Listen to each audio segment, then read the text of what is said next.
I want to do something that's going to be a little bit of fun here.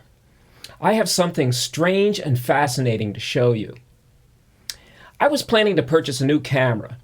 So on April 21st, I was walking around my neighborhood in Highland Square in Akron, Ohio, and I was taking pictures with my old camera. I was planning to buy a new Nikon digital camera, but I needed some pictures with my old camera because I wanted to compare them and see if I really did want to buy the new camera.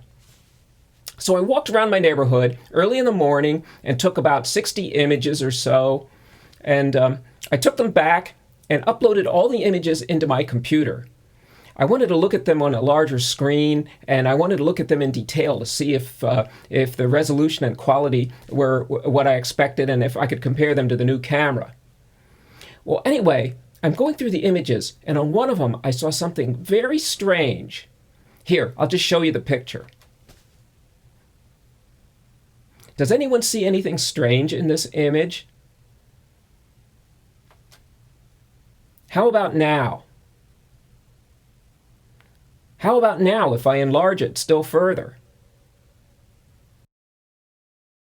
It's kind of grainy, but it sure looks like one of those classic UFOs. It looks like the saucer-shaped object with the domed roof, kind of like the type Marvin the Martian would fly. Well, I'm a skeptic about UFOs and UFO stories. And the reason I'm a skeptic is because the typical legend goes that these are intelligently piloted craft from another planet around a star system in our galaxy, or maybe even from another galaxy. And they come to visit Earth for some unknown reason. And they navigate through what could be billions of light years of debris and hazards and ice chunks and meteors. And they make it to Earth for some unknown reason, with unimaginable technology behind them, and then sometimes they crash on Earth. Well, it just doesn't seem likely. But I try to keep an open mind about these things. So what I did was I saved the pictures off, thinking that maybe I might use them for some reason, maybe even something artistic in the future. Well, to make the point, what I want to do is show the pictures again. And for effect, I'm going to play some spooky music like they do in those UFO documentaries. Cue the spooky music.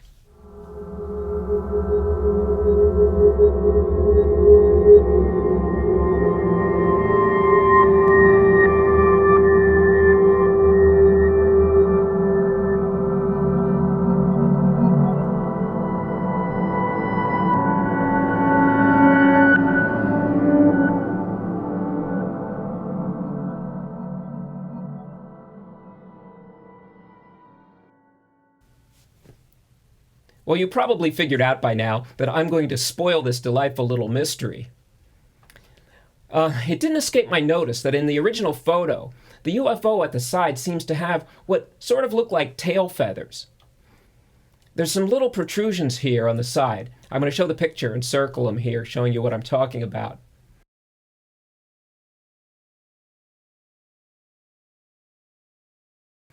Now, the protrusions are far from clear.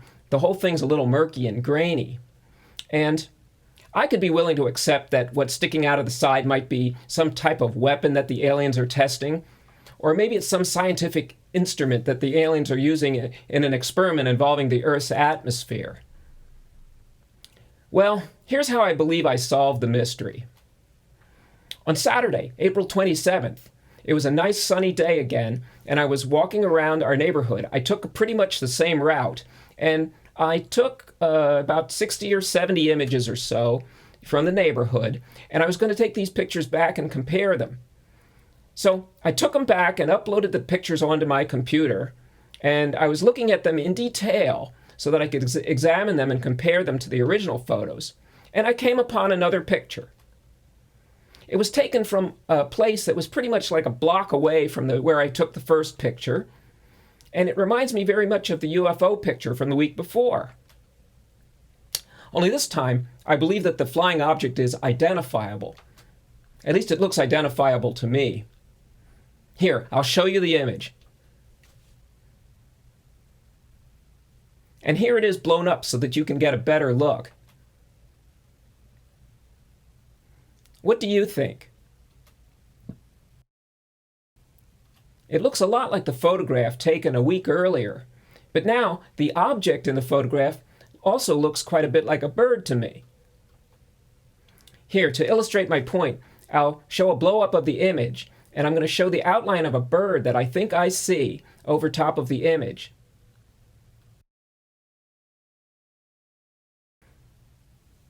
Now, all of this evidence is consistent with the conclusion that the object in the original photograph is a bird.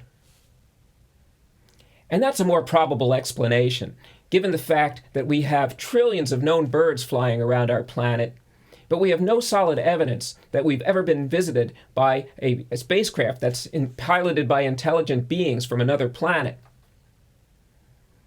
Now, the lesson for me in all of this is the following. We always have to keep an open mind, but explanations for strange phenomena like this are often in our minds and not in the sky. We evolved with the ability to detect patterns, even in circumstances that are noisy. Our brains try to make sense out of things that we don't immediately recognize. Now, often we're correct about the things that we think we see, but often we misunderstand or we don't remember correctly. Often we see things that we're trained to see and not what's really there. So what we need to do is always acknowledge our fallibility. We could be wrong about things. We need to keep an open mind, but we also have to be ready to admit when we don't know something.